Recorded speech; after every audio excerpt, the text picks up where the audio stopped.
message, but just change the order of the headers, which turned the message of the story in a complete different spin. So I learned this 5 already, and I was able to read and write how easy you can manipulate just with minimal rearrangement of words within a sentence. And when I moved to New York, one of my nasty habits is to buy the New York Post every day, holding it here now on the paper. So I have this old slogan: if it's not the New York Post, it's not news. What does it mean? A play on the New York Times thing, all the news. Yeah, New York Times just takes a little longer to read, and New York Post I think is even more dangerous than New York Times, but also New York Times is pretty much dangerous. They pretending a kind of fake opposition, maybe to New York Post, so they're making this dog and pony show maybe one the other day. So today we have here actually the header. It's very important what's on the front page. Saved by the cell. Yes, I can read that. One thing, if I may, Nico, the picture, you got backlight, and the picture's a little, the video. I agree with you. Yeah, I have to fix it's a little bit fuzzy. I don't know if you have the ability to change or that or something, but I just mentioned that. It's no big deal. No, it actually is, and that's why we still try to figure out. We don't want to deceive the audience with too much aggressive light in the background. But actually I couldn't figure out how to close it. But I will maybe figure out during the show. But like I said to you earlier, before you started, I don't know if you're recording or something, but whatever, I said to you earlier, Nico, think a year out where we're going to be. In the Navy, when they bring a new ship on, they have what they call a shakedown cruise.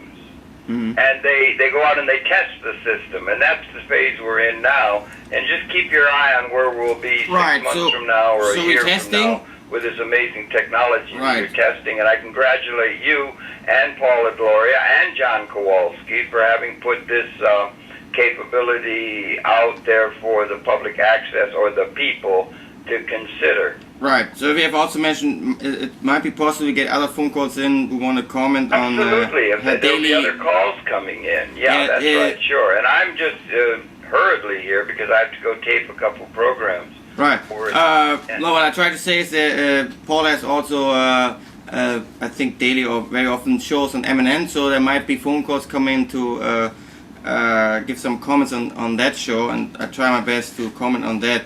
Yeah. Back to the New York Post, so it's always interesting what they're pushing on the first 3 pages.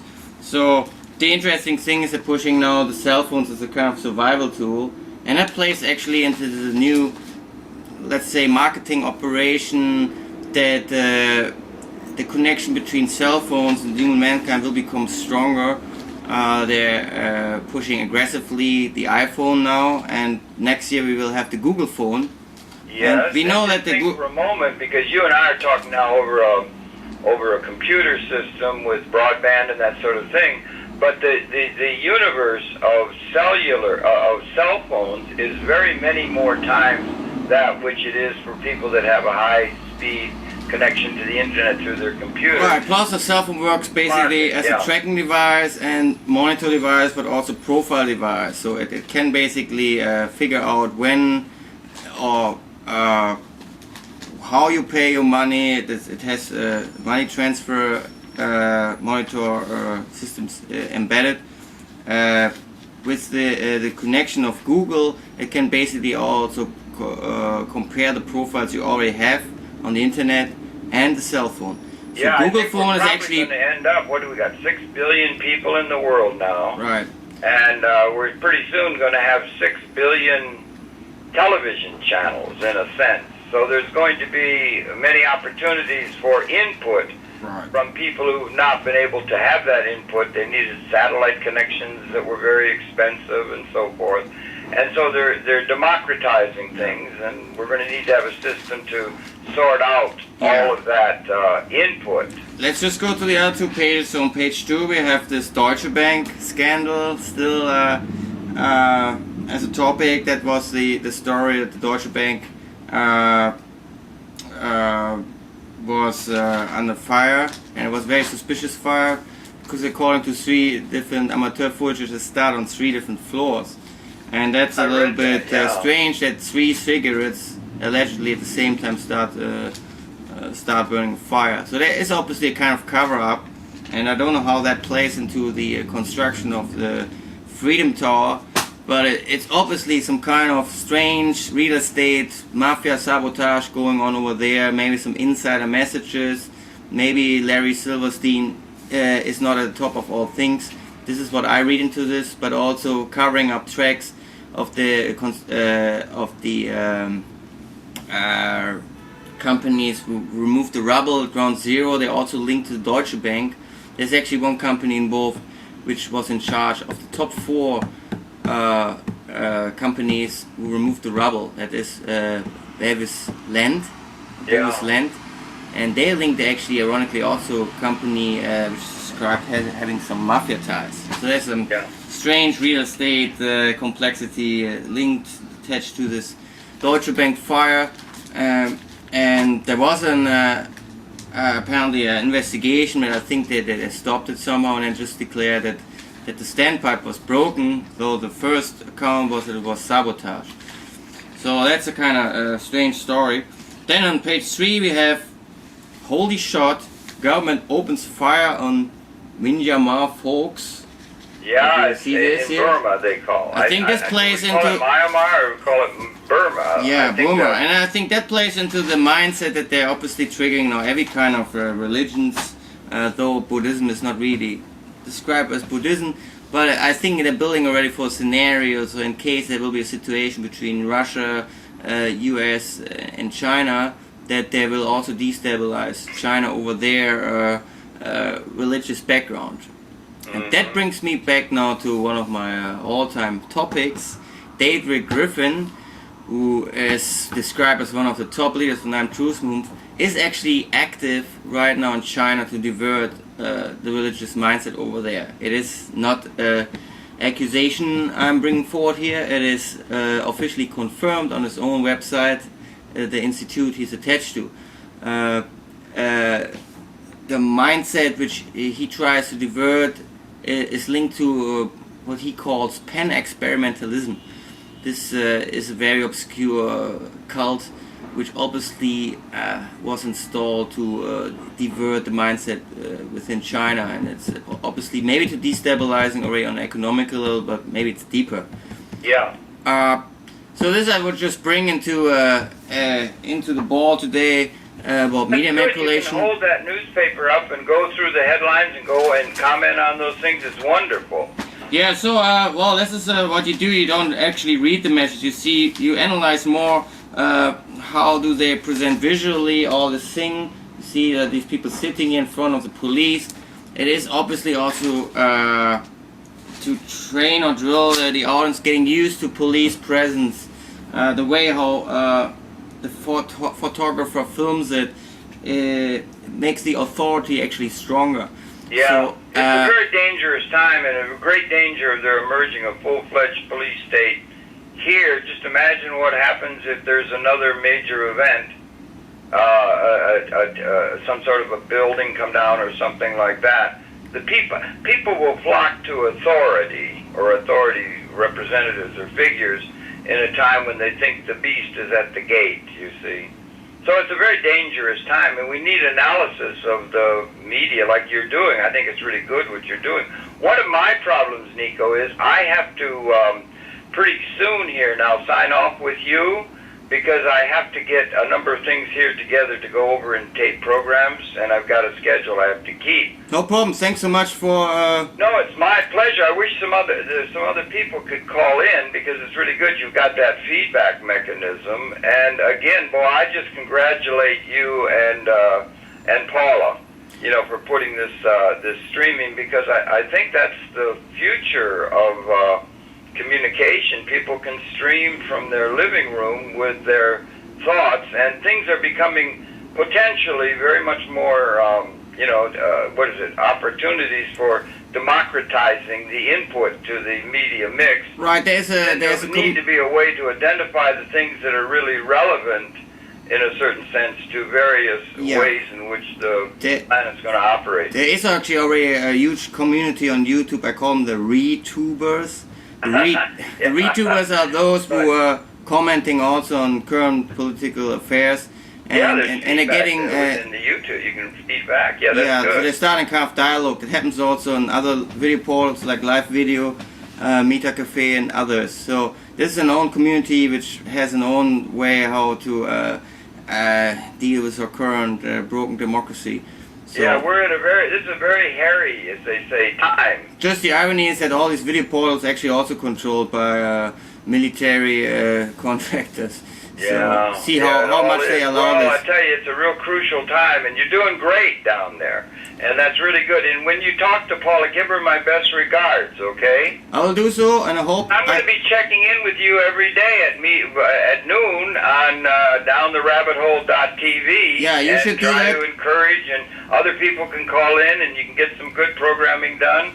And we're beginning to get a whole lot of opportunity for their alternate expressions of interpreting the spin and interpreting the narrative by which the planet operates. And it'd be good to get some democratic input from the people. That's what public access is about, and that's certainly what downtherabbithole.tv is about. And just again, congratulations. It's so good to see you. Yeah, please do I so. wish I wasn't on the schedule. I could talk longer, but I'll be checking in with you on a regular basis because I think what you're doing down there is really important. Yeah, please do so. Keep the ball rolling. That my biggest problem here right now is the audio. So I hope I get some recording running, and I hope this was also recorded. Well, remember, it's shakedown cruise time. Don't be all flustered if it isn't pristine, because it's going to get better all the time. Okay, thanks so much. My pleasure. All the best for your show. I love to Paula and to everybody, and we'll be in touch. Okay. Alrighty. Okay, thanks. Keep it up, man. Okay, I'm going to sign off now. Okay, yeah, bye-bye. Thanks so much. Okay, so this was Harold Channer from MNN, and we sometimes also not agree on everything politically, but it's always interesting to have at least a constructive dialogue running. So, as you just heard, Harold Channer will call in. He had to keep the ball rolling, and it's always interesting to have a debate with Harold to see where we agree and where we disagree. So what I try to do is right now going also to my own blog lines, what's going on in the Nine Movement, what's not going on. Maybe I have more phone calls coming in. So right now, as you might have followed, there's a lot of diversion in the Nine Truth Movement. This is nothing new. Just maybe there's another phone call. Hello, Rabbit Hole Central. This is recorded. Hello? Hello? Rabbit Hole Central? Alright.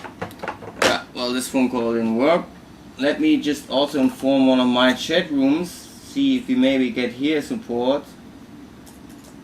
Just type in if anyone want to call in. Please try 212-992-0021. Today topic: media deception plus. Okay, anyway, so that brings us back to the Nine and blog lines. That's my news portal, and it's not affiliated with Paula Glory, so in case you disagree with stuff which is reported on Nine and blog lines, you have to address it to me, not Paula. So we know there's right now diversion going on in Nine Movement, or Nine Truth Movement as they described themselves. It is obviously triggered by an incident which happened a while ago in Kennebunkport, where Webster Tarpley organized some signatures. He was not present in person, but the document was organized by Bruce Marshall. Now, some people signed this document, which are linked to the anti-war movement, and they later denied that they ever have signed. This story in itself is already so complex that no one really wants to understand the details. It is based on an alleged 90-day warning that the U.S. government planning a false flag attack and having some reason to attack Iran. I have my own opinion on that. I think that the whole Iran topic is a smokescreen to distract from the bigger picture, which will be a new competition between a Russian federation called SCO, the Shanghai Cooperation Organization, a lot of other countries involved, former Soviet Union countries, China, pending member Pakistan and India, as also Malaysia and Bangladesh. It is described by the Financial Times as a new NATO, and they're doing their own war games, as they did some weeks ago with 6,000 soldiers involved or so. So they're putting a lot of distractions into the media, also into the underground truth movement to distract from these issues. Let's see if we have another phone call now. Farther down the rabbit hole, we're recording. Farther down the rabbit hole. Hello. Oh wow. Rosalie, right now we're recording. Is it okay that I record this phone call for the show? Sure. Cool. Well, so our topic today is media deception, and this is already a very huge topic. I just said that media is basically everything what combines human mankind with reporting reflections of human mankind. So basically started already before the industrialization in libraries, public libraries, which were not easy to access if you're not rich or have a horse to ride over there, whatever. Then after the industrialization, we had the people had more chance to access information, and then we had the digital revolution, which opened a complete new world of interaction between new mankind and the media. Media deception is everything which includes analyze on how the media actually manipulates the audience. Not only the reader in the newspaper and the way how photographers are doing photos, but also the way how cameras film something, how actors who not easily recognized as actors are part of the scenery. There's reality TV, which implies reality, but it's in reality staged. And then for sure we have what we call TV fakery, which uses digital manipulation. And Rosalie, can you just tell from your experience, in case you were analyzing this also, what is the main difference between the media deception before 9/11 and after 9/11, in your point? I'm not sure there is that much of a difference. They've been media deceptioning us all over. Was a 911 style, videoing, showing stuff that wasn't happening in real life. And they did that again on 911. That's a continuity, not a change from before and after. After they give us stuff like this, a poor little American puppy being gassed by these terrorists in Afghanistan. It's an ongoing process to cheat us from knowing what's real from what's imaginary, and worse even what's in somebody else's imaginary that we're supposed to believe is real. Right. Well, there's some people also attached to this movement who have their own spin of media deception. For instance, Alex Jones calls it media scripting. But we know he's a little bit hypocritical on that, but because he's using also mainstream media to push his own spin, some people call it fear-mongering or something like that. There's some interesting video out right now on youtube.com. I have to pull back to see who the director is. It's called Alex Jones the Hypocrite by Slimebuster. Did you check out that video yet? Yeah, I looked at those. It's a flag waiver and a half type, so his problems with Alex Jones wouldn't necessarily be the same as our problems with Alex Jones. Right, it's a different angle. He just tried to reveal him that he's using mainstream media clips to push his agenda. So it has, unfortunately, not the message also I have generally on Alex Jones. The interesting thing with YouTube is right now there's an own community which reflects or promise democracy right now by putting himself in front of the camera and debating issues, called the ReadTuber community, or different names around. Do you think that in the future, even if YouTube and other polls are controlled also by military basically or contractors. This could be a chance for a new way how to create or re-establish democracy, or is it just a kind of false hope tool to just profile the people and then at one point they just pull the plug? I think the answer is all of the above. Do you know that September Clues has been pulled from YouTube? It was pulled? Oh, I didn't check that today. They're all missing. I just discovered it before I called in. Oh, well, I'm aware that some people mirrored September Clues already start also to sample it. There's one guy, I think it might be even social service himself, but his name is Keyhole 911. If the video is not at Keyhole 911, then maybe they pulled it. You check out Keyhole 911? No, I haven't looked there. Oh. I checked out the ones that were listed on 911movement.org, and those have been pulled for terms of use violation. Okay. There's somewhere else, that's wonderful. Okay, well that's a dramatic development, and I will later check what's going on. I think Mythbusters and others also try to mirror social service, but the underground success won't go away. It is, I think, still hopefully up at live video. It has part 1 almost 100,000 hits now. I think it should have reached 100,000. 8 different chapters, and more people who are rejecting the obscure leadership and Nine Truth movement supporting this video. So there's definitely a kind of competition between the Nine TV fake supporters and the Orwellianized truth movement. Okay, maybe you have some current favorites in the 9M video mashup scene. Is there some particular videos you would like to recommend? I'm also seeing you uploading a lot of footage right now. So if people want to check out the second hit series right now, redigitized by Rosalie, go to youtube.com/thewebfairy, youtube.com/thewebfairy, second hit footage, and also rare amateur footage clips as footagism uploaded YouTube. Do you have some current favorites also on YouTube or live video or everywhere else? Current favorite, you're my long-term favorite. I put it at Google video, Mark Cuban versus Godzilla.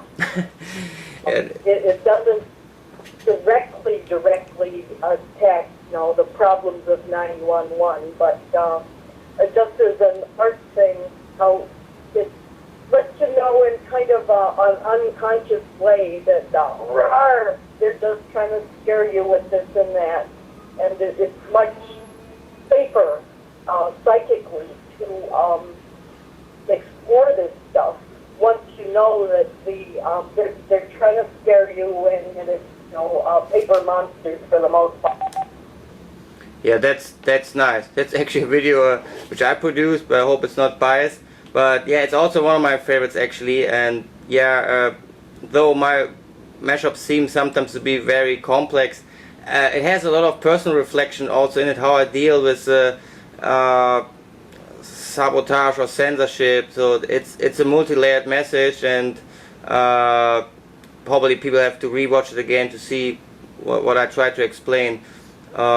Yeah, what I try to express also in that video is this kind of psychological manipulation, and maybe also how far Loose Change was tricked into this movement. What's the real story of Loose Change? How is that linked to maybe Giuliani and Fresh Kills linked to 9/11? So there's some obscure double agenda maybe linked to Mafia. We know there's some strange things going on right now in the restructure of the new Freedom Towers. Maybe there was some kind of sabotage linked to the Deutsche Bank fire. Anyway, that's a little bit off topic now, but there's definitely some kind of parallel mafia system still going on in the United States. We know that this new Attorney General has obviously also some obscure mafia ties, but this is an even more dangerous topic, I think, than investigate 9/11. So I leave that to the mafia researchers. Don't want to end up in the Hudson River too early. And anyway, well, so I hope I have actually the show recorded properly today, so I might get up on YouTube. I can't promise. This is Nico Haupt at Rabbit Hole Central, and these are just warm-up shows. I hope I can daily bring up a YouTube, and today was actually planned to show some new mashups or play them in the background, but my loudspeaker is broken, so I can only bring some news happened this week without playing them. There's a new mashup out from Pump It Out, one of my all-time favorite mashuppers already. Pump It Out, aka DJ Shure. I call him a social engineer. That is someone who's able to trick, find out telephone numbers, and then also trick the guy at the end of the line into a talk. And he's doing very good investigative work. So after a while, he really gets a discussion running and reveal some cover-ups linked to 9/11. And this is a very successful mashup right now already. In 1 week, I think it made already 2,000 views or more. He called in Boeing to actually reveal this discrepancies between the official speed of the alleged aircraft and the statistics of Boeing themselves. You really should check it out. It's youtube.com/pumpitout, and please look for Flight 175 Impossible Speed. Also out this week is a new one from That's Shit. He is, I think, from Germany, and he's also dealing with a similar topic, though it refers to the NTSB statistics. Where was the last time the flight was recorded, and then he also calculates that it was highly impossible that from that point on this alleged aircraft might have crashed into towers. That's the old no flight, no plane radar statistics research. So you should check out youtube.com/thatshit. But it's a little bit uncomfortable to talk about videos if we can't play them, so I put this for today on hold, and I hope I get the sound running later this week. Rosalie, I try to get more phone calls, but is there any topic which bugs you much right now this week you want to talk about it? Oh, let me think a minute. Give me a warning here. Yeah, this brand new report that the woman who's in charge of a survivors organization isn't actually a survivor, that it's a made-up story that she made up, and she's apparently done good things as an organizer of survivors. I have a hunch that she's a plane hugger and a half, judging from her 5 years reminiscence that we found on the internet here.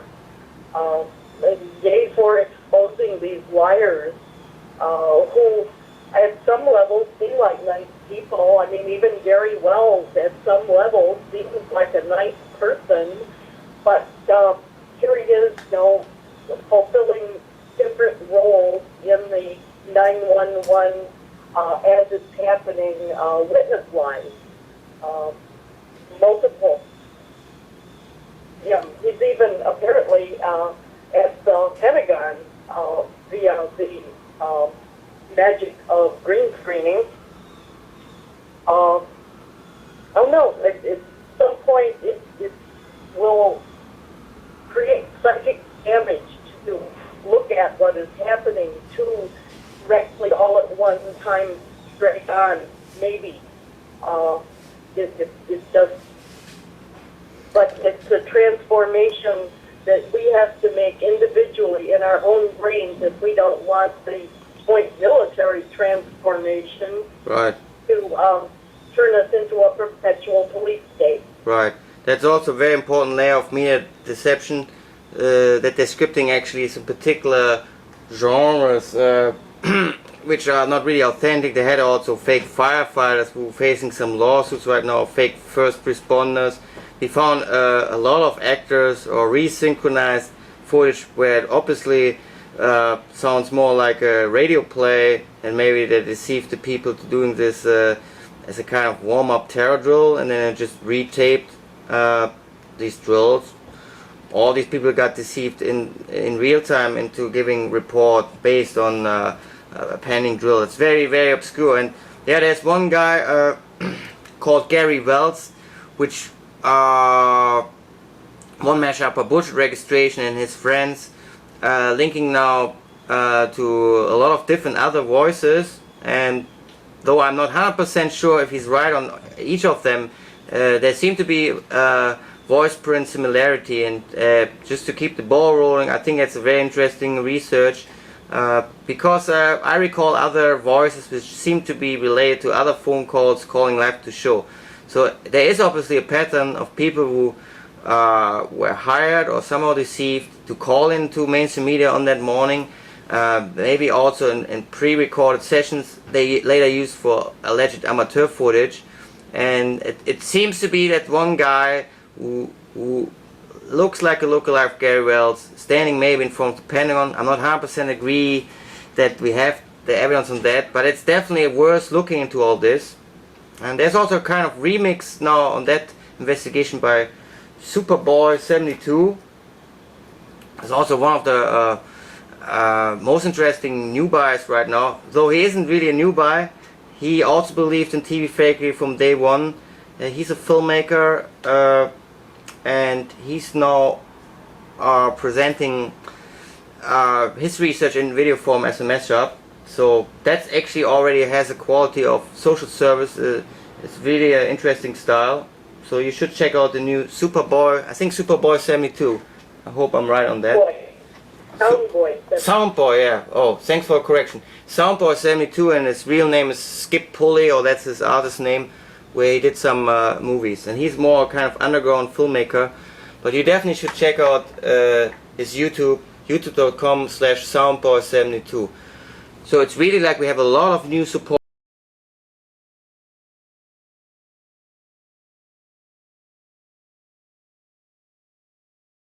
It's not longer linked